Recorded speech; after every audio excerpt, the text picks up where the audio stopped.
Welcome back to episode 20 of the Zoo House Sports Fantasy Football Zoo podcast. Now 9 days away from the start of the NFL season. If this is your first time tuning in, my name is Matt, aka Zoo House Zebra, and I'm once again joined by my esteemed co-hosts Tom, aka Zoo House Go.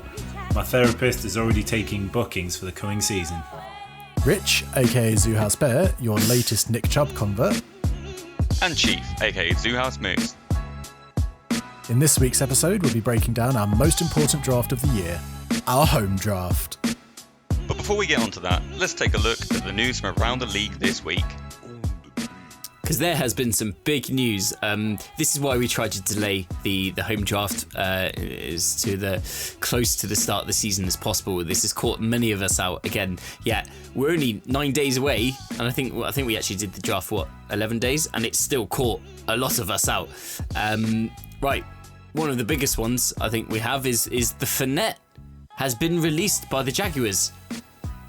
No, he's been waived. He's Waived first. Wavered. Sorry, wavered, traded, and they traded. Who is it? I can't even say this name. Who wants to give it a go? Yannick Ngakoue got traded to the Vikings. Yeah, I'm not even going to try and say it again. Yannick Ngakoue. He was less than polite about a lot of the back house staff, wasn't he? Or front of house staff? What do they call him? Yeah, he was doing everything he could to get out of there, and fair play to him. He's got out and he's gone to a good team now. But Fournette, that was bizarre, right? Mm-hmm. Well, I can understand 4.5 million reasons why the Jags got out of it. To be honest, that's how much he was slated to be paid. And with COVID, he could have just turned up, played one game, and accrued it. So maybe he gave some... We don't know yet his side, do we? Well, he's been quite vocal in the off-season about the fact that he thinks that the owners have no interest in winning and he has no interest in playing for a team that aren't winning. But when they tried to trade him, he was on the trading block all throughout the draft process, wasn't he? And had no takers. It's not looking great. I know the odds-on favourite at the minute is the Washington team named TBDs, aren't they? I think that's because of the salary, though, isn't it? Like, because if they'd have traded him, then they would have any new team would have inherited his current salary, whereas now he's up on the waiver block. Teams are free to negotiate to a certain extent. Is it that there's still a certain amount that they have to fulfill? Is it 4 million? Some weird amount. I don't think he gets the roster bonus. American NFL contract stuff. What is the difference between being waived and being released? So wavered means the teams in draft order from this year's April 2020 draft, for the Bengals having number 1, Redskins number 2, Lions number 3, etc. now they get first dibs on him. Yeah, okay? I get that. It's the same as waiver wire after week 3 in the league. I mean, what's the difference for the Jags between releasing him and waiving him? So by waiving his contract, they voided it, and maybe there's a payout clause. If you got released, you get a payout clause. I don't know. It's a weird one. Yeah, because obviously most people you see are just released, and I guess that means they've just come to the end of their contract and they've not renewed it. Whereas this one, they're actively kind of voiding him. I guess I don't really know. But either way, some people want extortionate prices for him in league trades, and they shall remain unnamed until a little bit later on. But don't worry. Was me. It was you. He's way too good. He's way too good to not land on another team. There is no way he's not landing somewhere. It's just a case of if he's going to land somewhere good enough. So still worth holding on to. We'll see what happens to him instead of bailing ship now. Yeah, I think we can take it up later. But should we talk for a bit about what this means for the rest of the Jags? I mean, I for one think that this could be much better for Minshew and DJ Chark now, because I remember I had DJ Chark last season, and one of the things that was the most frustrating is you see the snap, you think that Minshew is going to fire one downfield. No, they've handed it off to Fournette. Another go. They've done a short dink and dunk pass to him instead of getting those big plays. And now I can't imagine they're going to do that with their replacement RB, whoever's going to fill that boot. But are we What, under... is it Armstead now? No, who's coming to... Thompson will take those dinky pantses that the Moose was talking about all day long. DJ Chat won't get a single pass because he'll be in triple, quadruple, probably all the defensive backs on him because he's the only decent receiver. And Chris Thompson will be in the backfield. Gruden's the OC. He's taken Thompson from Washington named TBD. Get ready for Thompson to feed. Whoever's picked him up in your league, get ready. You'll get a solid 12-point PPR floor. Are we all going to pretend, though, that the Jags aren't just tanking for Trevor Lawrence? At this stage, surely they've got absolutely no desire to win a game. They've just steadily waived and traded away all of their players who could help them win, potentially. They've kept Gardner Minshew on when everyone was like, Cam Newton's there, pal. Like, as good as Gardner Minshew is, Cam Newton is better. Why are you messing around with this? All signs point towards them going, just go have a bit of fun, guys. And if you win, you're getting sacked. And they traded Nick Foles for basically nothing. Yeah. So I think they're coming to London. I think they're moving the franchise. I think they're getting ready to move the franchise. That would be... Rumours are Tottenham Hotspur's stadium in the UK is ready to host the London team. It is. Have you been to the Spurs stadium? No, not yet. From like all the pits,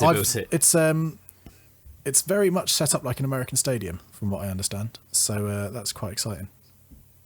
Yeah, there's a second pitch underneath, just for NFL.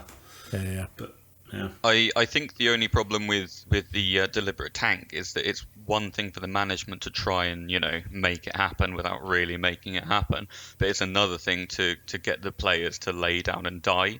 Like, I don't know if you guys saw Gardner Minshew's video where he says that he believes he's a first round pick, and then he plays some Rocky music and it shows him training away every day really, really hard, and he's saying he's going to slam it this season. And I think it's because in their heads, NFL players are designed to win games, and it's also Gardner Minshew's potential last year, seeing as they're probably going to get first round pick and get the latest rookie QB. So he's probably going to want to show off his arm and really try to not lose his place in the NFL. So we might see some fireworks, just like we did with the Dolphins last season. Everyone thought they were tanking, and suddenly they came back. Ryan Fitzpatrick was slinging it. Fitz magic came into it, but there's not much you can do if the management start taking away players that just give you that enough points on the board just to tick over a few games. If you just start taking away those players that can move those chains, what are you able to do? Even if your heart's in it and you really want to win, there's only so much a player can do in that position. All right then. Well, I hope he does well. I really hope Minshew does well, and I hope he finds a better team next year. But that's enough of the Jags. What about Mixon? I know he had migraines. Definitely migraines. Definitely wasn't just something so he didn't have to train and they couldn't use a scan to figure out if he was lying. Migraines are very serious. They're very serious. You shouldn't joke about this, Bear. I'm just saying there is a rule apparently this year with all the COVID stuff. It's all changed. So you accrue your season as long as you turn up on game day for week 1, whereas before you had to report within 30 days of the start of the season to accrue your year on your contract. If you spend more than 5 days away from the team, a reasonable amount of time that they've stated, without any excuse or any validation from the team is then allowed to go, no, all right, well, we'll just void your contract then, mate. Don't worry about it. And you are gone. You haven't accrued a season, all that kind of stuff. So it was actually kind of smart by Mixon to come up with they're calling it a hold-in this year. He came up with an injury that no one could really tell if it was a proper injury, so he didn't have to play and could kind of force the hand without actually doing a hold out.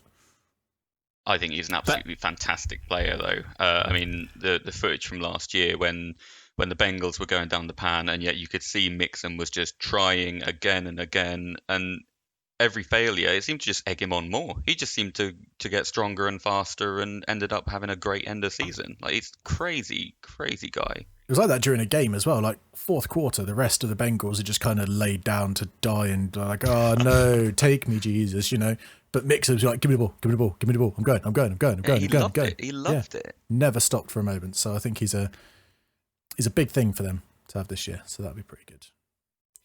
Does anyone know how much the contract was? It was a 4-year extension. I didn't see how much it was. $48 million. That's not bad. $12 million a year. Good on him. That seems like a fair negotiation. on all parts. Fair enough to them. And great for fantasy too. They always say follow the money, and if they're willing to give that kind of amount to their RB, then it shows they just want to keep giving him the ball and seeing what he can do. Whoever announces our next little bit of news, I want you to use the full name that Tom has put in today's episode sheet.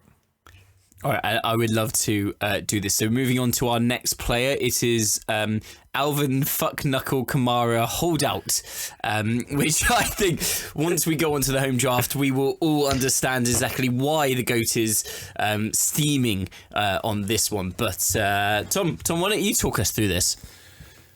Alvin Kamara, he's a beast. He's a first-round draft pick. And enough said, really. I like it, in depth. My lawyers have told me not to say too much on this or risk possible litigation. But surely there's more, Tom. If you don't play, I will find you. I have pictures of your family. They will be sent to your home address. Please play, Mr. Kamara. Do we think he's going to hold out? No. I can't see it happening. He's too important. He'll get the bag eventually. He'll get paid. It'll be fine. But it's quite fun to watch you sweat at the minute. So it's fine. We'll come on the draft board. I've got a plan for it. I'm already looking to make a cheeky trade, so it's fine. Of course you are, Tom. Of course you are. He'll be, can I trade you Kamara for CMC? That sounds fair, and let's Lamar go for Jackson. I think the only problem is with this Kamara holdout or hold in or whatever it will be, is that they have a decent running back behind him. They have Latavius Murray, who can also get it done, and we saw this again with Bell. Like they thought, let's see what's in James Conner, and it turns out he had an explosive season, and they didn't actually care that Bell didn't turn up. So the fact that Murray is there ready to go, this could be a little bit worrying. Slight difference between Latavius and Alvin. One's in the Chipmunks, one's not. That's all I'm going to say. Problem solved. Right, Rich, finish off our last player of the season of the night. It's Dalvin Cook, so it's kind of been ongoing news, but I think was it Schefter the other day or Rappaport, one of them said that as we get to within a week of the start of the season, if he's not sorted out a new contract, he'd have pause for drafting him in a league, because as we say, he can turn up for week 1, game 1, pretend to limp off the pitch after the first game and then just not turn up again, and he's accrued a season. So people seem to be more worried about Dalvin Cook than anyone else. Also, he has glass knees. Let's not forget that. But as with Alvin Kamara, I can't imagine it's going to be much of a concern. Anyone think it's actually going to be a concern? I'm hopeful. I must admit, I am hopeful. But it's only because I said that it probably, I wouldn't pick Dalvin Cook. I don't think he's going to have a great season. I've also slipped in Matteson, so I'm all rooting for him to hold in, hold out, however you want to put it. Beautiful. All right, well, that's the news. We should come up with a jingle with this for really, shouldn't we? Like, that's the news. Da-da-da-da. I'm thinking just a load of animal sounds. First take. Zebra sound. What does a zebra sound like? What does a zebra sound like? We it's like a horse. It's like a horse. Can you do one for me, please, Matt? I can't. I haven't got my racing stripes on today, so I've only got my black top on. I haven't got my the zebra stripes. Oh, so I'm I can't going to Tipex you next time I see you in a black t-shirt. Yeah. Rich, in post-production, can you just put some white stripes on him? I'll see what I can do, mate. I'll do my best. I've actually become like a special effects expert recently, so we'll crack that on. No worries, mate. Right then. Anyway, moving on to our main content of the evening. So we have completed our home draft. We have a 10-team, 15-round PPR draft or home league, and we did it when last Saturday, where it was great. Everyone, a lot of people were able to jump on the call and have some banter, have some beers, and chat through it. What I will say though, no matter how many mock drafts you do, no matter how much analysis you do, there are always shockers in the home draft, and this year has not left us wanting. So what we're going to do is go through each round, talk about our picks, talk about surprise picks, some potential ups and downs, and we'll see where we go, see your views, and see if you can vote on who out of 4 of us achieved the best. And who got the angriest. You got the angriest. And I don't know who you can tell from the face today. The only man who doesn't want to be on this week's podcast. I'm becoming a Shaolin monk. I am one It's like with a the shell of force. himself The today, force just is kind with of me. sitting there. There you go. Oh man, it's okay. You didn't. It's fine. It's a perfectly good draft. Right. Anyway, Right I then, drafted at 2. The moose Yep. drafted at 6. The goat drafted at 7, and the zebra. I can't work out which one's the American English way of saying it now. I've said it so many different Zebra ways. is American, so zebra. Zebra is English. All right, the UK. zebra drafted at 9. It wasn't any surprise. The very first pick, we had Christian McCaffrey to last year's league loser, so he can't be that bad at fantasy if he actually managed to draft CMC. And then obviously from there, it was almost no surprise that I took Saquon. And I think we saw Michael Thomas go at 3. Now, that feels a little bit rich. Maybe a month, 6 weeks ago, I would have had like a conversation with myself about, do we take Thomas at 3? Do we not? But probably not these days. So we went a few spots high, and I know we'll get on to the impacts of that a bit more in a moment. We saw Clyde Edwards-Helaire go at 4, which again, I feel like that's a hell of a juicy price for that. But the man who drafted that is a Chiefs fan, and you'll see in his second round pick that we're not lying. He really is a Chiefs fan. Pick 5 was Ezekiel Elliott. Again, that's not really much of a surprise. If you can take Zeke at 5, you've pretty much won the first round of the draft, I think, which then leads us on to the Moose with pick 6.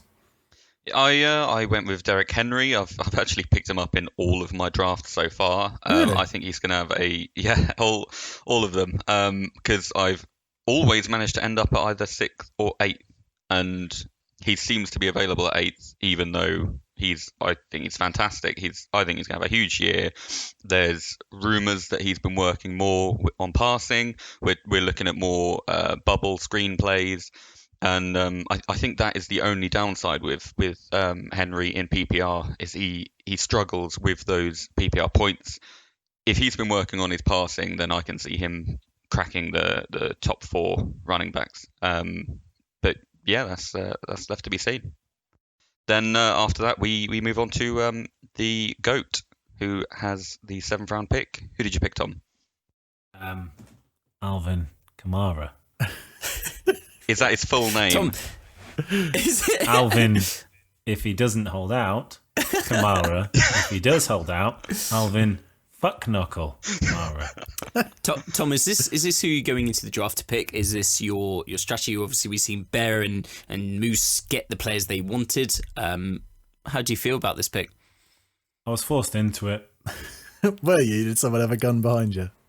Yes, it was a gun called value, and Alvin Kamara should never fall to the 7th. That's actually a very good point. Michael Thomas would fall there, or maybe CEH. I should have known Dan the Chiefs fan was too happy. Dan the Chiefs fan. It was great either name. between Alvin Kamara or Josh Jacobs. And I went with Alvin Kamara in PPR because we're in a full PPR league. And this is before news that he was apparently meaning to hold out. Even though he screwed me royally last year, he still scored 220 points. Oh my God, yeah, you picked him at first overall last year, didn't you? Allegedly. Allegedly you did, Wow. yeah. I forgot about that. Well, that's pretty cool. Same player 2 years in a row.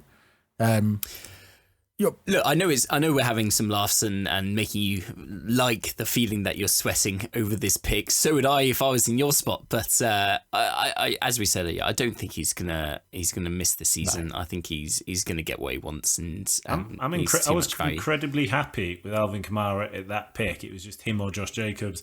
That was the tough choice. Either of those two fell to me. I would have preferred to use a patented strat that I'd been working on that I'd demonstrated in our money league to great success.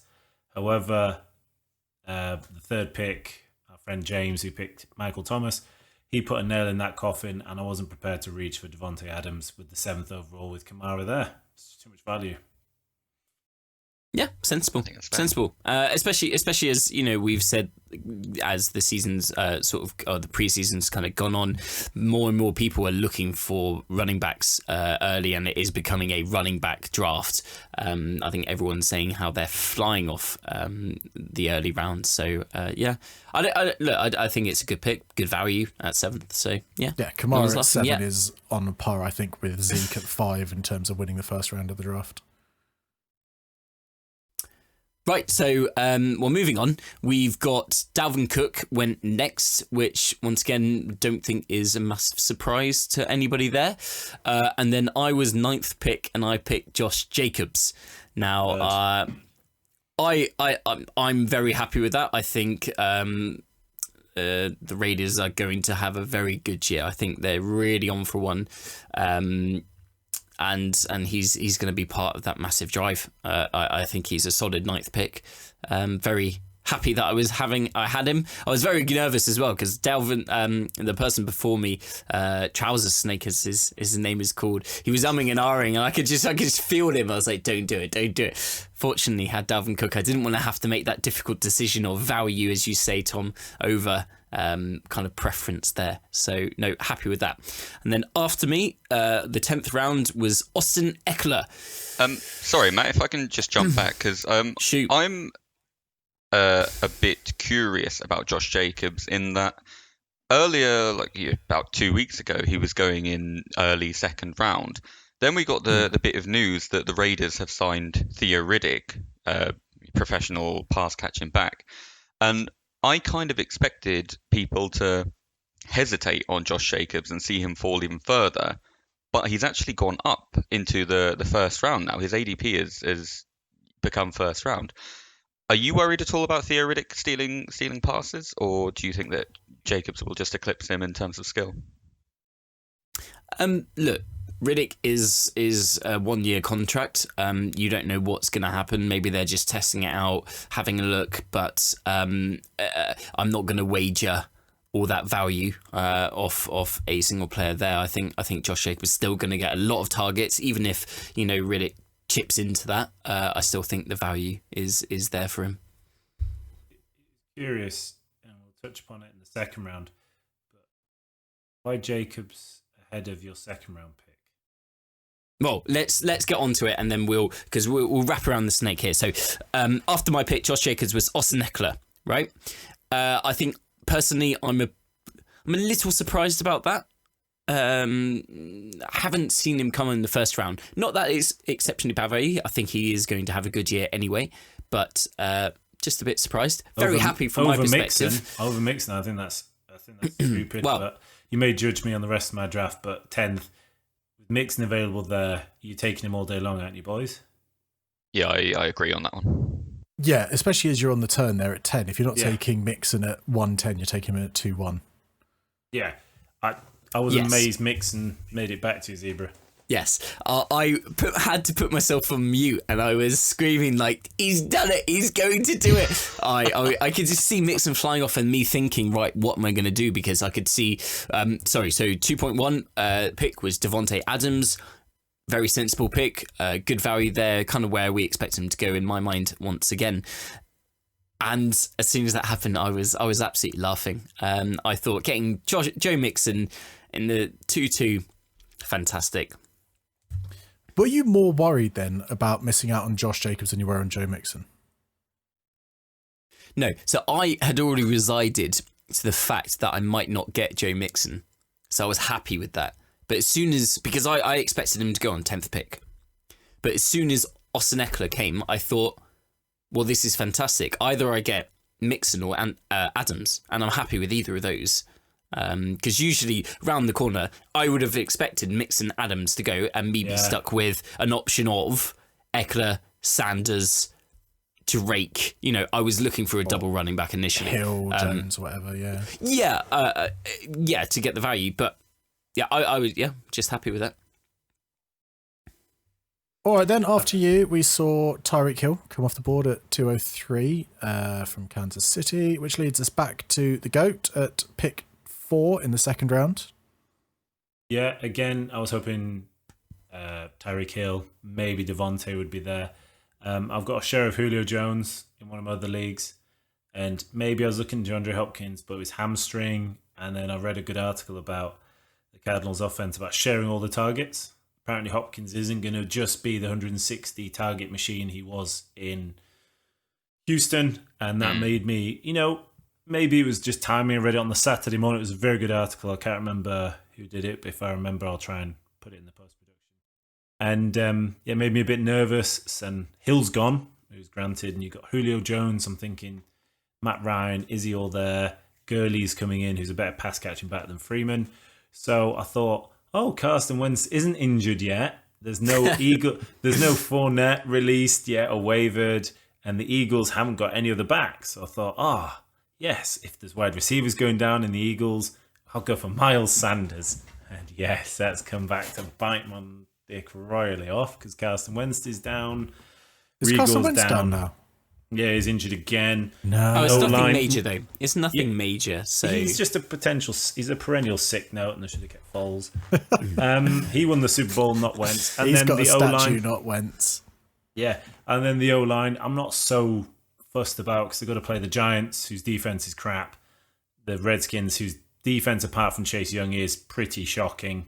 Who are in a team in full rebuild. So that's 4 games a year. I was hoping for some decent points, and then maybe some on the road because Eagles always step up against Cowboys. But that's 25% of the games you're taking as good runs there. But with Delpit and Brooks, 2 of the big players on the O-line out, you're potentially looking at 75% of the season being a big struggle for a second round pick. Yep, pass. It'll be the third down back as well. It'll be all 3 downs. We've seen Eckler, the Chargers O-line. Is there anyone there to write home about? But Eckler's always put up points. We look at the Giants O-line. Before they signed Andrew Thomas in the draft, who was really there? I mean, they had Nate Solder, but Barkley still produced. Okay, Sanders isn't Barkley, but my point is, I think Wentz is a better QE than Daniel Jones. And I think their organisation is better than the Giants.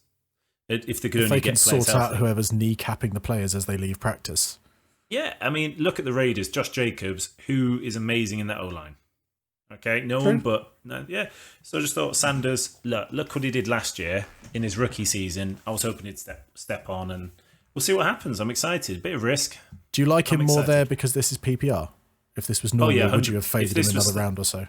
If this was standard, I'd probably gone Chubb. Yeah, fair play. Yeah. Fair enough. Right, Chief. And then, I was up next with pick 205, and I took Mr. Julio Jones.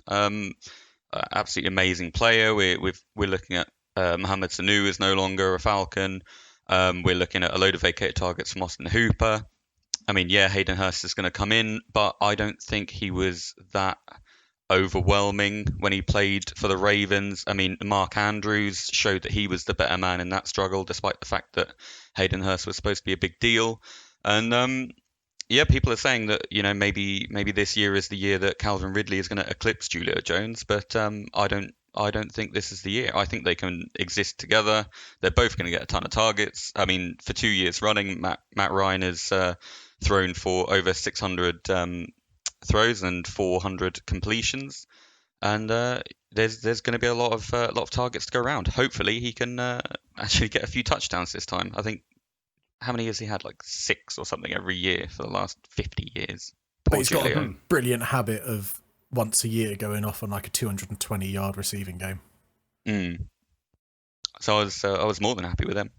Yeah, I mean, I've just read that he's averaging 161 targets a year. I mean, fantastic value. It's slightly less impressive in something like the Falcons' offense. I think the Falcons are, if not the most passing, inside the top 5 most passing teams year on year on year on year. They love to air the ball out. So, and their defense is a complete sack of shit. So they're going to need to chase the game. Yeah, true. They're going to have to throw the ball. I love it. Yeah. Who lost the Super Bowl lead when they were 28-3 up? Fucking you, losers. Sorry, carry on. He's back. Yeah. He's back. So, continuing the draft, we had DeAndre Hopkins go at 206, followed by Patrick Mahomes by our resident Chiefs fan who loves the Chiefs. Do we think that pick, Patrick Mahomes, is that early? Are we kind of thinking, well, it wouldn't have come back around the snake, or do you think it's just silly? Earlier than any of us 4 would take a quarterback. Yes. I don't think it's much of a surprise for anyone who is who's watching a draft. I mean, in every league there is someone who is going to take either Lamar Jackson or Patrick Mahomes in the second round, and it's just how it goes. So you're not going to take him. They're not going to fall to the 6th, 7th, 8th, 9th, 10th round, wherever you like to take your quarterback. So you just kind of reside yourself to Right, you're on the clock. Right, well, this week I'm not going to get Patrick Mahomes. Big surprise. To be honest, for what he wanted, where he is, I don't think it's the worst pick ever.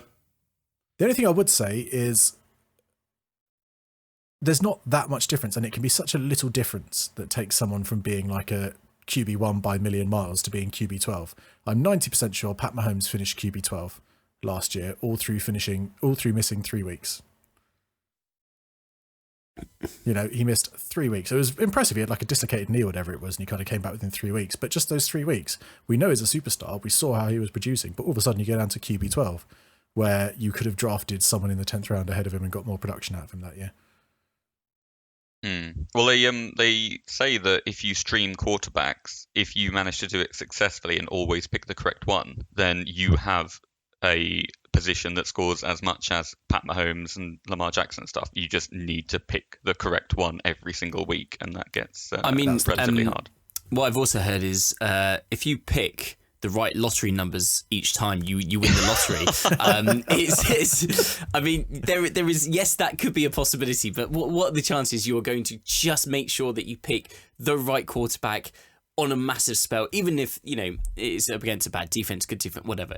I mean, I get what you're saying, but that is a big risk to take when you could draft a comfortable person you can plug and leave and not worry about that position again. I would rather keep my second round pick and play the lottery. Yeah. I know you do, as per your draft. But anyway, moving on. So after Patrick Mahomes went Kenyon Drake. Personally, I think he's going to have a great season. Good spot for him to go. But Bear, you were next.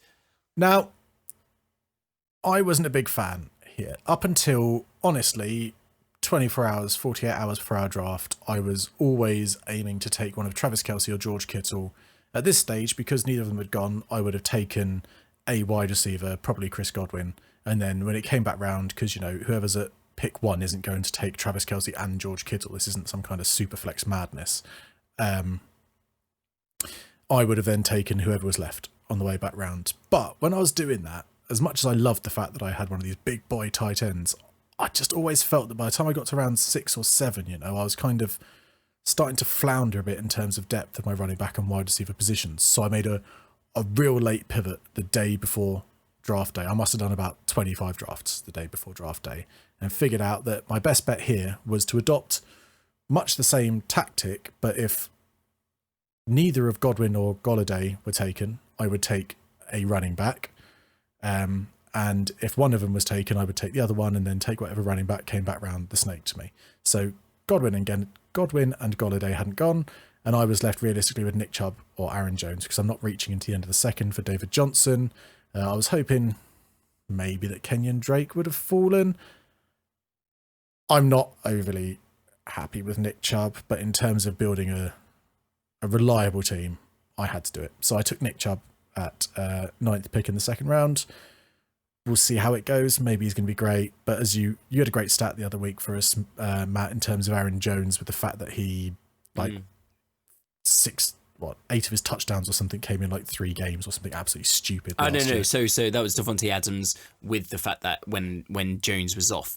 But I still think Jones is going to be is hyped up too much, to be honest. I think Jones is more likely to bust than Chubb. So I don't love that pick, but it was kind of, and I said it on a podcast a couple of episodes ago, that I think he's the bottom end Nick Chubb of the tier 2 of running backs once you get past CMC, Barkley, Zeke and Kamara.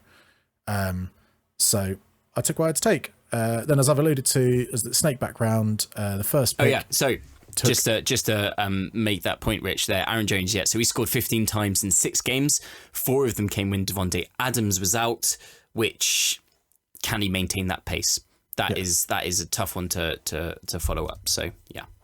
Yeah, so that's what we're talking about. Anyway, so Aaron Jones went at 210, and then we started the snake all over again. So at 3-1, Chris Godwin went, which I was a little bit upset about. I was kind of hoping that I'd be able to take my Buccaneer and get Godwin, but I also kind of expected him to go. So for the second year in a row, I ended up with Kenny Golladay. He's a bit of a lottery almost, like Julio. He's not your most reliable of receivers, let's say. Some weeks he'll crack off massive scores, and other weeks they'll just seem to pass to Marvin Jones for a laugh, just to wind me up. But I rated him more than I rated someone like Mike Evans or Alan Robinson or Adam Thielen, at the start of the third round. So I kind of had to take the value, and I was trying my hardest to build a bit of depth in my team. And I think Golladay will be fine. I think this year I'm building more towards just trying to get some points on the board. Last year I was kind of scrambling and hoping that just one player would have a big week to try and get me through some weeks. So I'm trying to build a bit more just general potential there across my whole squad. Nice. Anyway, so going on for me, we had Travis Kelce go at 303. I'm sure our next man was hoping for Kelce, being the Chiefs fan. Can you imagine if his draft started off with CEH, Pat Mahomes, Travis Kelce? That would have been epic for him. But instead, and those of you watching the YouTube video, and I'm so happy to talk about this, those of you watching the YouTube video will have already looked ahead, I'm sure, and sworn a lot at your screen. At 304 in our home league, our resident moron took CD Lamb. Yeah, he reached a lot for that one, and I mean, fair play to him. If you go into a draft knowing exactly what you want, and you don't want to leave that draft without that player, then I have a lot of respect for you. Does anybody know his actual ADP, though? What's his ADP? 110. Do we have that? I had him at like 110, I think, in my Exactly. board. You could. No one's going to start looking him before. If you really wanted him, you could get him 7th, and you'll still be reaching. But at least that's a bit more realistic. What I love our commissioner, the GOAT here, even paused the whole draft, called up the guy and was like, "Are you sure you made the right pick?" Because did you click something wrong? All of us agreed that was stupid. Oh no, it's the right click. Right, I give up. I tried. All right, fine. You can lose the league this year. It's on you. No worries. Look, if he goes off and he's fantastic, great. Maybe not the worst pick in the world, but it's still far too early for that. I think the trouble is, if he goes off and he's fantastic, you're still going to have bought a third round player in the third round. So that's not really an inspirational pick. Whereas if you pick up a CeeDee Lamb in the 11th round and he becomes a third round player, then fantastic. It's absolutely amazing. But where he's bought him, there's no upside. Rookie wide receivers, you find it very hard for them to, in the first season, to actually go off and nail it. I think Terry McLaurin, or I think he's the only one who's even got anywhere near the top 25. DK Metcalf as well, I think, was kind of high 20s, maybe low 30s, and everyone was raving about his rookie season. So that's because Tyler Lockett got injured, really. Yeah. That's when DK, if you look, the DK Metcalf went and Tyler Lockett just hardly saw a target. Yeah. All right, then, after CeeDee Lamb, we had George Kittle at the 5th pick in the third round. No surprise there, which leads us back onto our Moose. So I'm a big fan of the GOAT's patented 0.4 RB strat.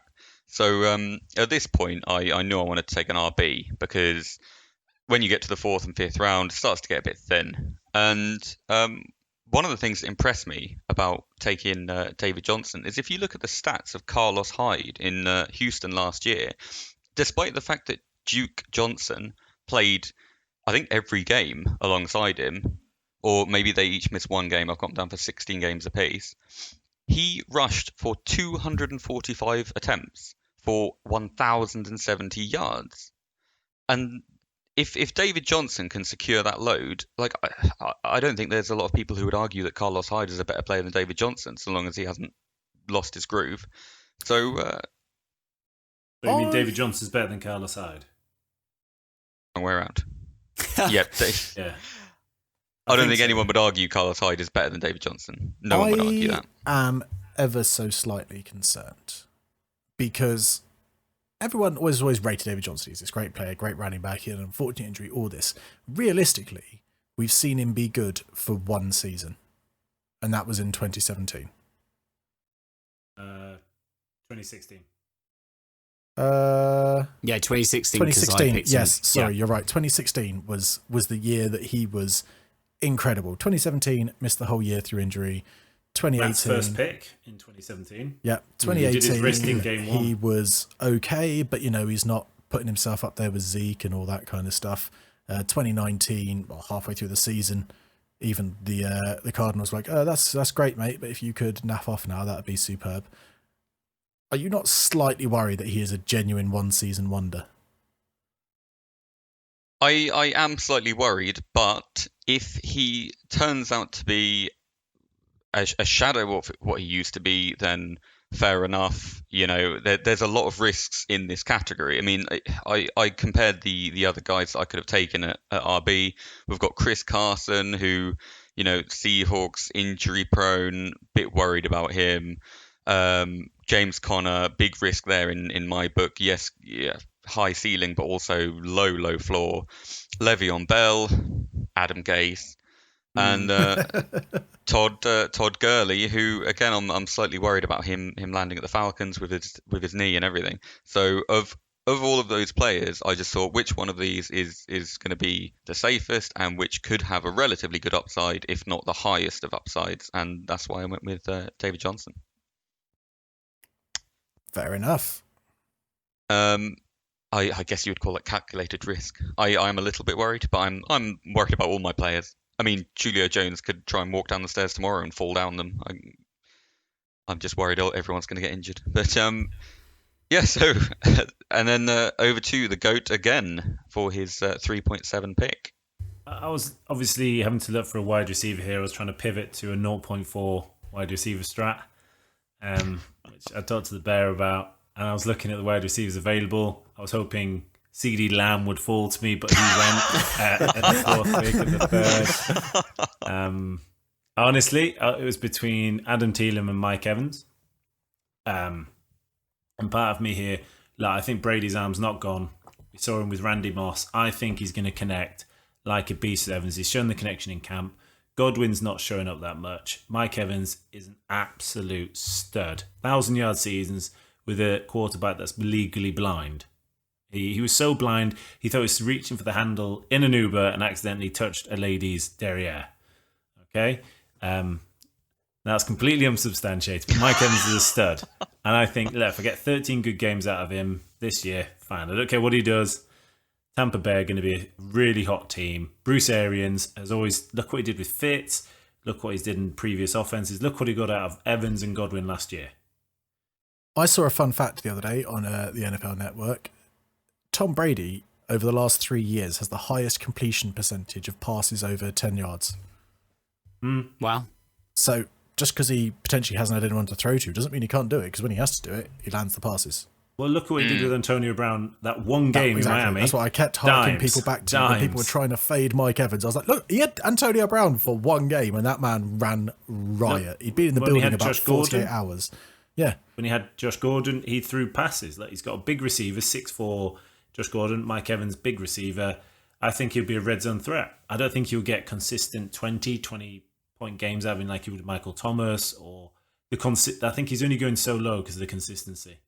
He's your typical feast or famine. He's like a poor man's Julio Jones. Yeah. Which it's being very harsh because a poor man's Julio Jones is still a Pro Bowler. Yeah. So, yeah, risk. And I didn't take Adam Thielen because I think I'm a bit worried, one, about injuries, and two, Kirk Cousins can't throw for shit. Right, well, moving on to the next pick, which was Lamar Jackson. Personally, a little bit surprised that he actually fell that far. He after Mahomes went in the second round, I thought Jackson was going to go in the next couple of picks just because people get on the hype and they want to capitalise on this early QB strat. But no, he fell through to that pick, which I think is good value, depending if he can have another season like he did. Who knows? I love this chat. Every single player we've talked about has been deciding if they get injured, if this person get injured, if they can do that. No one knows how they're going to kick off or get injured straight away. COVID? Or exactly. So I think, so moving on to my next pick, which was Chris Carson. And I see that Chief or Moose was saying how he was worried about the Seahawks and injury prone. Personally, from the field available, I decided to go 3 running backs straight away. I noticed a couple of my pre-mock drafts was I was going 2 running backs and then not drafting another running back for 6 rounds. because I got caught up in my wide receivers, QB, and all that sort of stuff. So decided to go 3 running backs straight off the bat. I'm really happy with Chris Carson, where I got him. I think he's going to do great, coming back off a really good season. Seahawks are backing him as their main runner, even with Carlos Hyde coming onto the roster. I don't see any downside to his production. So I think he's going to be great. He finished 12, PPR 12 last season. So a 3rd round pick for me. Brilliant. Yeah. Great flex. I don't know why. I always imagine Chris Carson to be older than he is. Yeah, I just looked up and he's only 25, and yet I think old man Carson. I don't know it's what like it Jordan is Howard. It's people who've been in the league for years. How old are they? I thought they were like 40. Yeah, there are a few who came through at like rock. 22, isn't there? And you just don't realise. I like Chris Carson. All the reports coming out are that Chris Carson, as you say, is the man. They love him in the building. Rashad Penny, anyone else who's kind of sitting behind him there. Even those backs have come out in press conferences and gone, no, Chris is the man. We're here to support him. So as long as he can stay healthy and get a couple of his poor fumble situations under control from last year, I think he'll easily repay his draft capital as a 3rd round pick there. Yeah, and Rashad Penny is still injured, isn't he? With yes, ACL. Still injured at the moment. Yeah. Are you worried that he might return at some point during the season and start usurping carries? Or No, I'm more worried about Carlos Hyde coming on to the roster than Penny. Yeah, similar players, and as we just said, Carlos Hyde actually didn't have a bad season last season. I think if the Seahawks want to utilise him, then yeah, that could take targets away. Still going to back Chris Carson over the next pick, which is James Conner, going at 310. I don't know why there's such a big hype. I hate it. I absolutely hate it. Are we all in agreement on this podcast here, though? Does anybody think there's good value on the 3rd round pick for James Conner? No. I wouldn't even pick him. No, if I had to make a prediction... If he fell to like the 7th, yeah. If I had to make a prediction, he will not be on the Steelers roster next season. No, I don't think he'll play more than 8 games this year. No. He's got a fantastic backstory. He's come through so much to make it to the NFL. He had a fantastic season, but everything I've read, everything I've heard is just that they've lost faith in him in Pittsburgh, and they've openly said he wasn't good enough last year, and they are looking at their options. So I think there's going to be a level of running back by committee there, and I don't think he's going to be there next year. So when he had the amazing season, they had the wideouts of Juju on form, Antonio Brown. Okay, you have to put more defensive backs to cover those. No one's stuck in a box with those, are they? Big Ben was the pass for more yards than ever that year. Okay, and James Conner profited on having the wide open spaces. He's not going to get that because they haven't got the quality of wideouts. There's no Antonio Brown. Juju, I'll be honest, there's a reason why he's fallen to where he's fallen in our draft. And all right, Big Ben's coming back, but tennis elbow healed? I don't know. We'll come on to that, shall we? We'll come on to that and see where Juju falls, and whether or not we think it's still good value there. James Conner in the 3rd, I'd say early 5th, late 4th, earliest for me. And you'd have to be a Steelers fan to do that. That's someone living off the 2018 hype still. Yeah. Or someone who hasn't done their research and just gone in and welcome to our home draft. This is what we have to deal with. And what I love about these picks is it's just like the CD Lamb.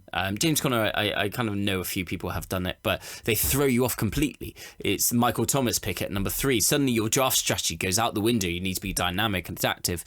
It's all a surprise. In fairness to Evil Cookie's picks, look, he needed a running back for whatever reason. Look, his first 2 picks are solid. 2 studs, okay, with 10-11 turn, you're going to get that. And he's obviously taking a chance. He fancies a bit of risk in Conner. It could come off, and he could finish up an RB10. We'll be eating humble pie. We could play 4 games. I think this kind of points out something that I find very interesting in drafts, though, and that is people tend to go back to players that they like. And I know that sounds ridiculous to say, but if you can work out the tactics of your fellow draft mates, then it can be a really big bonus. Like if you know that our Chiefs fan is just going to blindly pick whatever Chiefs players are left on the board, you can predict what his pick is going to be and plan a tactic around it. And in terms of this, we knew that this person had James Conner in the past when he went off. He had him and it was great for his season. And I think if you look at him and say, oh, which RB is going to pick, humans are inclined to go with what feels comfortable. And he probably picked James Conner because of the feeling that he did well for him before and he can do it again. Well, let's see if he can break out this year and regain the confidence from the Steelers. So going round to the fourth round now, we got the Allen Robinson the second. Not a bad pick. He had a very, very good season last year. Very good season last year coming from his 2018 season. My personal worries are who's throwing to him? How much of a consistency is there? Is he going to get the value every game? Yeah, I mean, he's going to be the centre point of the receiving corps there. Whether that means he's good enough to break away from the double coverage that inevitably comes with that, who knows? I mean, I'd have taken Thielen over him personally. I potentially would have even reached for OBJ over him. So again, I mean, Cookie in our leagues has a wonderful habit of drafting players who seem to outperform their draft picks. So we could be we could be eating humble pie in 4 months' time when all is said and done, you know. But at the minute, I don't think that's a particularly dangerous. There's a lot of upside in his draft. Okay, I think there's a lot of potential there. But the thing for me is Allen Robinson. Look, Montgomery's gone down. Who's the next running backs? Okay, they're not going to get the ground game established, so they're going to have to pass more to get the chains moving, because they won't get the early down yardage. And if it's Trubisky, apparently he's still leading it, but he had a good connection with Allen Robinson. But they're playing an improved Vikings, okay? The Packers didn't draft any offensive weapons, they just drafted some defenders and a quarterback. And then you've obviously got the Detroit Lions, who've just upgraded their defense and apparently have come together now. So look, that's 6 really hard defenses to go against when you've got an interception machine. And I worry also with change of quarterback, you never know if the wide receivers are going to get as much attention. We saw this in Jacksonville with Nick Foles coming in for Gardner Minshew. We had Gardner throwing absolute lasers towards DJ Chark, and then Nick Foles comes in, and suddenly DJ Chark is no longer the golden boy. He's not getting as many targets as with Gardner Minshew. He's not getting as many points. Nick Foles is spreading the ball around more, and I worry that he's going to be doing the same thing at Chicago.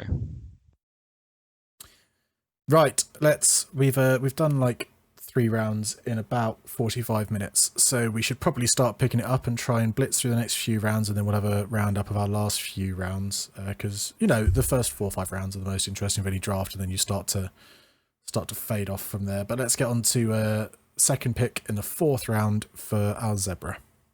Yep, so Adam Thielen, every time for me there, I hesitated slightly around OBJ, as the Bear said there. I just think the upside for Thielen, considering Diggs is now gone, you know, as we just said, how good are rookies and wide receiver rookies in their first season. I just think there's a lot of upside, even if Kirk Cousins can't throw very well. I think he's going to still be within the top 10 wide receivers this year. So more than happy to pick him and back him there. All right, then, after you, at 3rd pick in 4th round, we had Le'Veon Bell, Adam Gase, idiot. 4th pick was Todd Gurley by our wonderful GOAT. Talk us through that. I'll be honest, I was hoping for Thielen to fall to me there, and I really considered DJ Moore. But I thought actually there's wide receiver value later. I need to try and lock up an RB. David Johnson is gone. I'm looking at the running backs left. It's Jonathan Taylor, Melvin Gordon, and Kareem Hunt. I've got a horrible feeling about Philip Lindsay in Denver. Will eat into Melvin Gordon, who can never play a full season. Look, Todd Gurley, I don't need 16 incredible games out of him. Let's say I get 8, okay, and the rest he sits on pup or his knees fall off, whatever. I don't care. If he wins me 8 games, he wins me 8 games. Or if he wins me 4 games, he wins me 4 games. Look, he's a flex option. He's an RB2, okay, at best, RB3. I think he's got good upside in the Falcons because he can catch. And he's not really through the inside. He'll be more outside running, I think. I agree. I really like that pick. I think Todd Gurley's going to be looking quite promising this year. And great value in the 4th, really. As you say, worst case scenario, you're drafting him as your RB3 and he's going to score as an RB3. But realistically, we know he's great. He produced last year when he was allowed to play, so he's potentially going to be your RB2. It was only a few weeks ago his ADP was 30. Yeah, exactly. He's is fallen, and it's pretty good value for you there. Moose, pick 5. Pick 5 in the 4th round. I took OBJ. I think we've already spoken about him on one of the earlier podcasts, but just to sum up, he's a great player. Last season, he was pretty much injured ever since training camp. And I don't think anyone took it as seriously as it actually was. You could see by a lot of his movements that he had issues. His stats fell in terms of him getting one-on-one catches. They fell. And I think everyone just kind of could see when they went back and watched the footage that something was up. Now he's saying there's something. Now he's saying everything's much better. He's feeling a lot better in himself. And I think it's OBJ's time to shine with the Browns. Yeah, I couldn't agree more. Sounds great. I like it. Especially Landry might be injured a bit. He'll feed. Right, moving into my next pick, we had DJ Moore at 406, Zach Ertz at 407, and that really tilted me because I really wanted Zach Ertz at the end of the 4th. That kind of angered me a little bit on draft day. Jonathan Taylor at 408, that feels like slightly rich blood for me there for a rookie you still got to get through Marlon Mack. But it's his RB2, so fair play to him. Then it brings me on to 409, my pick, where I took Mark Andrews. I said earlier I was previously toying with trying to grab one of Travis Kelce or George Kittle. I had a horrible time last year trying to stream my tight ends, and I didn't want to do that again. I panicked a little bit when Zach Ertz went at 407 that Andrews would go at 408, then I realised he had Kelce, so boom, easy for me, off the board. Mark Andrews, 4-9. I don't need him to be tight end 3, I need him to be tight end 6 or better. That's fine for me. That's all I'm putting into my draft capital there, and I felt safe doing it, knowing the wide receivers that would be coming afterwards, and I'd easily have some value I could take. So after me at 410, Amari Cooper went, and then at 5-1, Cooper Kupp went. You and I were texting at this point, Tom, weren't we? And Amari Cooper went, and we were like, oh, I'm getting Cooper Kupp. Because last year, my wide receiver core was Kenny Golladay and Cooper Kupp, and I was super excited to have that again. But 501, Cooper Kupp went, which made it easy for me. Boom, let's take Robert Woods. 502, I think it's going to be partially a toss-up between him and Cooper Kupp, who ends as the top receiver in LA this year. But they like to pass as a team, and they're both going to get fed. So as my wide receiver 2, I have no doubts that Robert Woods is going to perform as a 12 to 24 receiver. Right, Chiefy, take us through into your pick then after my 502. Right, so 503, we've got Juju Smith-Schuster. Not so sure about that. But anyway, Melvin Gordon followed that. I think that's a pretty good value. Kareem Hunt in 5.5. That was a bit of a so reach. Angry. Yeah, I think the Bear was a bit angry about that because the handcuff to Chubb, yeah. And just that we've said in previous podcasts as well, he's a great combination of a lottery ticket and a PPR machine. So, I mean, fair play to Yeti is the player he really wanted, Kareem Hunt. And then on to my pick, I took AJ Brown, he's an absolute monster a player. If Tannehill can keep up his amazing stretch, then it's going to be a great season for AJ Brown. We could really see him cracking in some amazing numbers. And there's not really that many other targets in Tennessee. So, I mean, yeah, you've got Jonnu Smith apparently going to break out as tight end, but hopefully that'll take some attention away from AJ Brown so he can get the deep balls. And when you've got Derrick Henry running, you cannot afford to double AJ Brown. You need to stack that box because he's an absolute machine. Yards after catch last year were insane as well. That's what you look at. It's not just air yards with Tannehill. AJ Brown actually made the separation and exploited it. So I was hoping he'd kind of fall to me, but amazing pick up there, Chief. Love it, especially in the middle of the 5th. And now Tom can talk us through his next pick. There used to be a TV show called Keenan and Kel. That has nothing to do with this pick, but it just popped into my head then. Look, I really like it. I've watched him on Hard Knocks. There's him and Mike Williams on that team, and Keenan Allen last year, even with a misfiring Chargers, scored over 200, I think almost 220 PPR points. Look, he's an established wide receiver, and falling to the 5th is almost rude. It was last year he was going, end of the 2nd, 3rd? Okay, 3rd round. For him to fall to the 5th, Tyrod's not a bad passer. Herbert, we've seen from Hard Knocks, can throw some lovely passes. Well, he can beam them balls, boy. He can beam them balls. That's what Anthony was saying, my boy. So I just want to... Keenan, look, he's not going to win me games first few weeks, but when Justin Herbert gets in, bang, starts beaming it. He said, and I quote, Hard Knocks, my job is to get you the ball. So Keenan Allen, hopefully he gets me to a nice, respectable, I don't know, 4-9. I'll take that if Keenan helps get me there. That's why. Look, last season he finished 6th wide receiver PPR. So I think that's fantastic value. He's a technician. He's going to get separation on every route he runs, which is only ever going to help out a rookie QB should Tyrod lose the starting job. Mm-hmm. Right then. So next pick 508 was Calvin Ridley. Yeah, don't see that as a bad pick, bad value there. Anybody batter an eyelid at that pick? No, I mean, it always worries me when you're picking someone to go up against one of the greatest receivers in the game in terms of Julio, but he's going to take over eventually. I just don't know if it's going to be this season, but he'll get fed. He'll get some targets. He'll be fine. And then it falls down to me, where I had a little panic myself. I wanted Zach Ertz. Went way before I was able to get him, was not going to get him in the 4th. Mark Andrews went as well, so I started, I think through the whole of our podcast we've been saying, do not let all the tight ends disappear.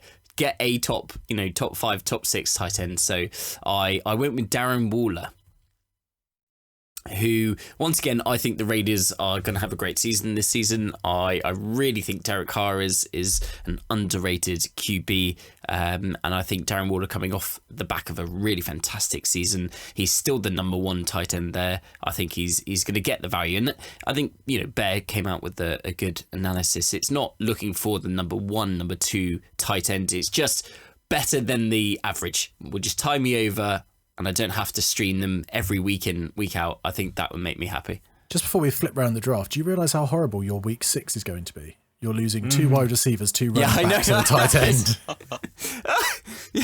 Who do you play week 6? Let's have a look. Right, whilst Tom's looking that up. When we fall into this, though, we kind of we don't think about buys. Is it you, Tom? Is it you? Hey, Tom, you might win one game then this season. Congratulations. So wrapping around the snake, DJ Shark went next, and then Evan Engram. I like the DJ Shark. I like that value. Yeah, I think that's this good is value. before we knew Fournette was wavered, released, gone. Yeah, if they're going to have any chance of winning games, Shark's basically going to have to step up, so he could get fed this year. And I just want to comment on the Engram to talk over you, Matt. I think when this pick came in, I think almost as many eyebrows got raised as the CD Lamb one, because I think Engram at the start of the 6th, when you've got so much value. I mean, Fournette was still left on the board at this. Terry McLaurin was left on the board at this. So many QBs. Okay, you still got 30 QBs. 30 starting QBs left. You've got a whole host of other wide receivers, Cortland Sutton, all these other, and Evan Engram, who went in the 6th, the first pick of the 6th. So just to get anyone want to weigh in a comment on that, as you can tell from me, I was slightly surprised. Well, what worries me... Sorry, Matt, you go ahead. No, after you. What worries me with Evan Engram, he had some great games last season, but that was when the team wasn't healthy. We always had a slew of wide receivers in and out of the Giants' offense. And Sterling Shepard couldn't get on the field, and then when he did, he was back off.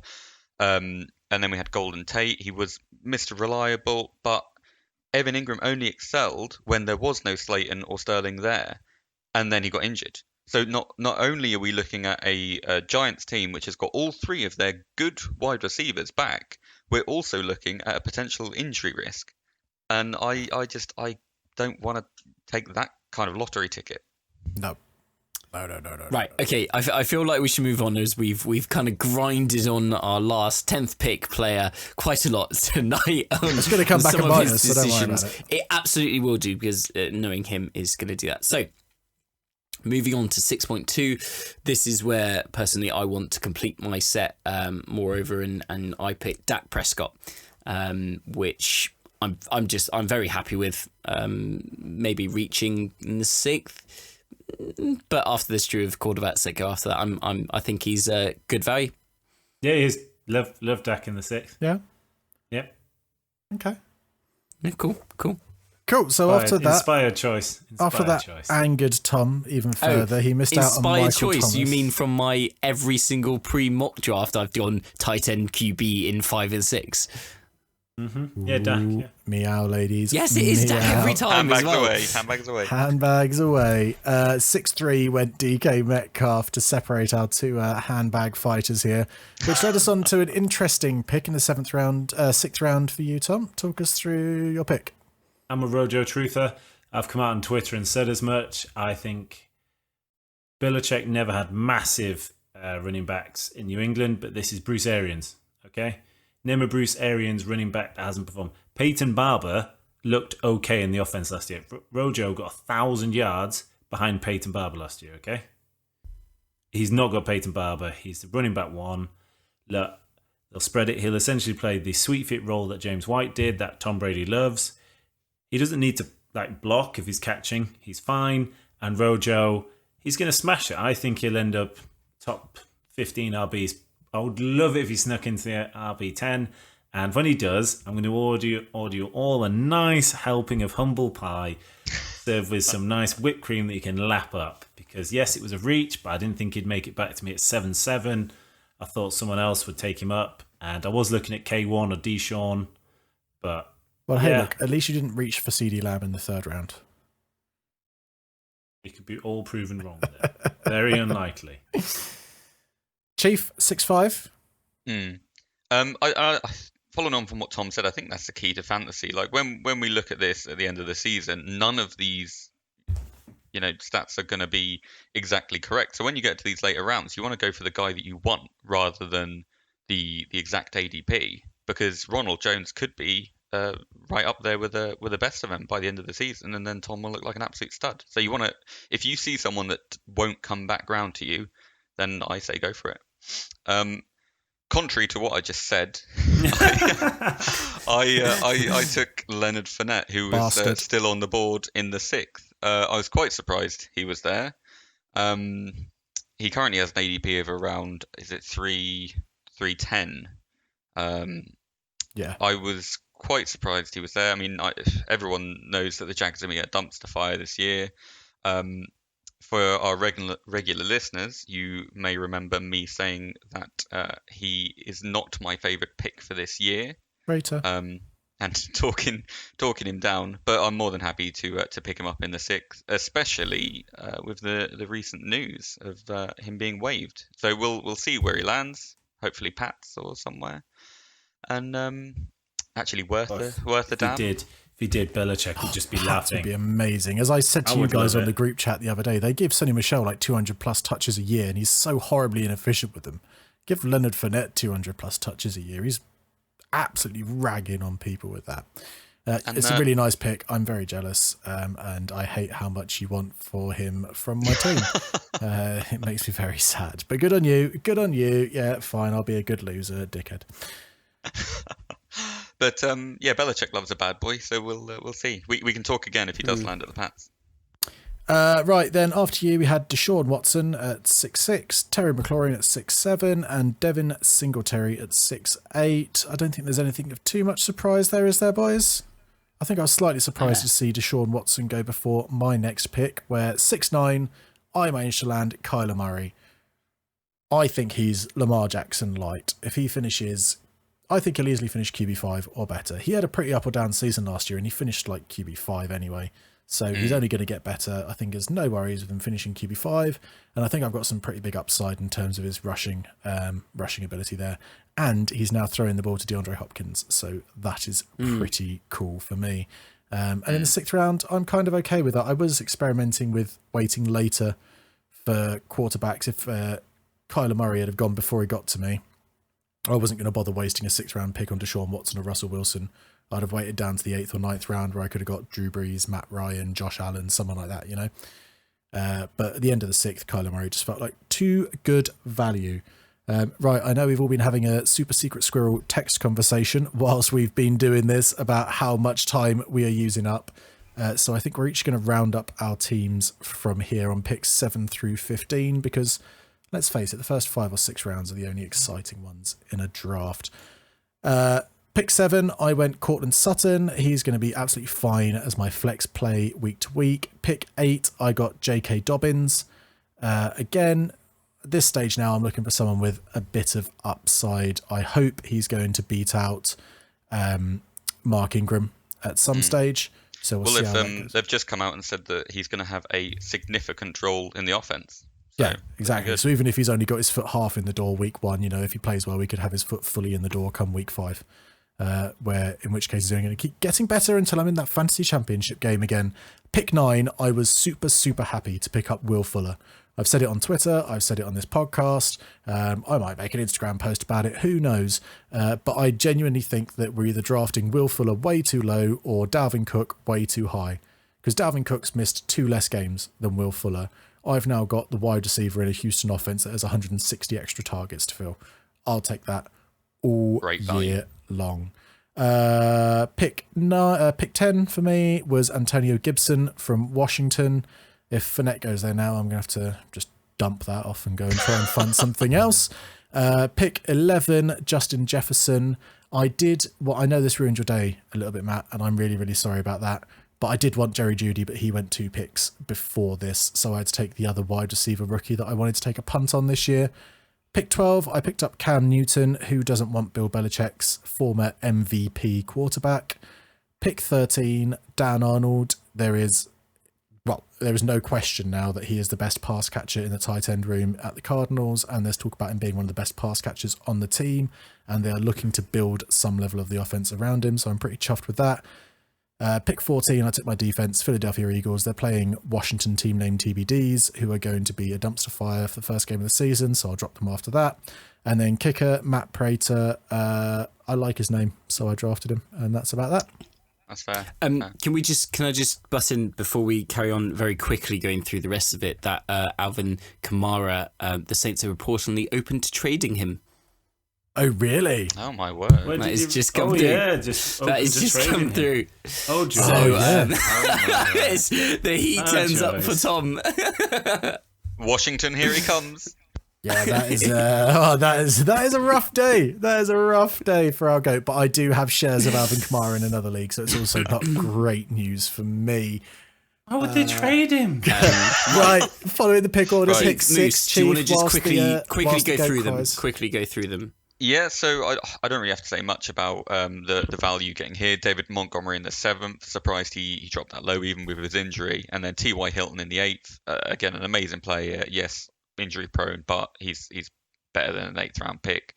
Matt Breida, you guys have already heard me talk about how many targets I think he's going to get in Dolphins. Fastest man alive. Yep. Henry Ruggs, Raiders looking great. He's going to start out in the slot. And I think this rookie is going to be a big deal this year. In the 11th, I am just really enjoying taking San Francisco 49ers defense in the 11th round. They've got some really easy games ahead of them. We're talking Giants. We're talking, I think, Jets. The first 6 weeks, they really set your team up for the championship, I think. So I wanted to start strong. And then this is where I went for my QBs. I am a believer in a late QB strat, so I went for Matthew Stafford, fantastic quarterback for the Lions, and then Daniel Jones for the Giants. I'm going to be flicking between those two as we go through, depending on how hot they are, basically. But I think they're both great quarterbacks. Tight end, Noah Fant. Again, my first tight end pickup. I'm incredibly stacked on wide receiver and running back, so had to pick someone. think he's going to be great this year. Freak of a human being, great athlete. And then kicker, Kaimi Fairbairn with no Hopkins. I don't think Texas are going to be able to move the chains as much. I think that's going to end up with a lot of missed opportunities and kick field goals. So now should we go to the GOAT to explain? I'm just going to start putting a rope up behind me. 2 seasons in a row could well fuck me, you knuckle. Okay, so starting off random my picks. Julian Edelman, love him. He's a little patriot. Tyler Boyd, I think 8th value, amazing. Tom Brady, he's the GOAT. Tampa, high-powered offense. Zach Moss, I've already dropped and picked up Latavius Murray. So that's good. Yeah. Handcuff. Jonnu Smith, just because every tight end people were just going crazy, picking like Hayden Hurst and others too early. So I'll go back to back, Jonu and Black A Jarwin. So can you tell me about your Blake Jarwin pickup? Yeah, I spoke to the Evil Cookie who was telling me about. Felt a bit like your day was going pear shaped. You want to try and ruin someone else's day right there with that pickup. I wanted 2 tight ends, and I thought they were the best 2. They were my 2 tight end names. Can't after Blake Hayden all on Hurstman. your own. He's been listening to this great podcast. Yeah, I spoke to the Evil these Cookie, and handbags he shared my draft kit. Shared his draft kit with me, so thanks, Evil Cookie. Aaron Rodgers with the 13th pick, and Dallas Cowboys now been dropped, and so has Matt Rich. I love that Aaron Rodgers pickup in the 13th, by the way. Yeah, great value. Pickups. Yeah, he's going to do well there. So, moving on from my 7th, Tyler Lockett. Mr. Consistency. I'm hoping I don't think DK Metcalf is going to take too many targets away from him. Then Buffalo. Next pick was Stephon Diggs in Buffalo. I think he's gonna, wide receiver 1 out there, and he's gonna get the targets, and we'll see how he does. I'm willing to take the risk. Then 9, Marlon Mack. I'm happy to take the risk with Jonathan Taylor. I don't think he's going to take the role immediately, which could give me some good value. Marlon Mack coming off a great season. Then I've gone for handcuff with Alexander Mattison, which I'm really hoping is coming off now, since Cook is looking eerie for Minnesota. Then I went for a defense. I wanted 49ers, but Moose beat me to it, so I got the Pittsburgh Steelers. Then I went to Emmanuel Sanders. Now, this falls back to the fact that Michael Thomas cannot get every single target for the Saints, even if they, double cover him. Emmanuel Sanders still does perform well, and I think picking up in 12th is good value. I love that pick. Then I went for Justin Jackson. Same deal with Austin Eckler handcuff, if anything happens, and I've got that. And then Greg Zuerlein. I can't say words. And then my final pick was actually Sammy Watkins. I'd pick up Joshua 15th. Kelly now, because Justin Jackson's now 3rd on the depth chart. Is he? Well, there you go. I haven't kept Kelly. up to date. Well, there you go. I told you last week just how big the backup running back is going to be in Chargers. Ooh, click the link up there for that episode. There you go. Well done, everyone. Yeah, something like that. Yeah, like that. Chief's doing it wrong. Well done, Chief. Hey, well done, Zebra. Cool. Right. Okay. There we go. That was our draft. Anyone? Long, but let us know who you think has won. Let us know who you think. We'll have a link to this image, won't we? So they can sift through it themselves. Yeah, sure. Can we judge it somewhere at the time it was drafted, please? No, no. with events now changing. But anyway, look, with that, we'll call it a day. If you enjoyed today's show, be a friend and tell a friend. If you're listening to the podcast, then go ahead and subscribe and drop us a review on whatever platform you use. If you're watching us on YouTube, don't forget to subscribe and drop a like for the awesome YouTube algorithm. It all helps us more than you can imagine, and best of all, it's totally free to do. Leave a comment for any questions or your own Super Bowl takes. Or if we're coming to you via a podcast service, drop us an email to fancyfootballzoo@zoohousesports.com. Alternatively, if you're on the Twitter, you can find me at ZooHouseGoat. Or me at ZooHouseZebra. Or me at ZooHouseBear. Or me at ZooHouseMoose. Or the podcast in general on Twitter and Instagram at ZooHouseSports_. If you can't wait another week for more fantasy content, be sure to head over to ZooHouseSports.com for all the articles you could need to get the advantage over your league this year. A massive thank you for all you listening, as always, and we'll catch you next week.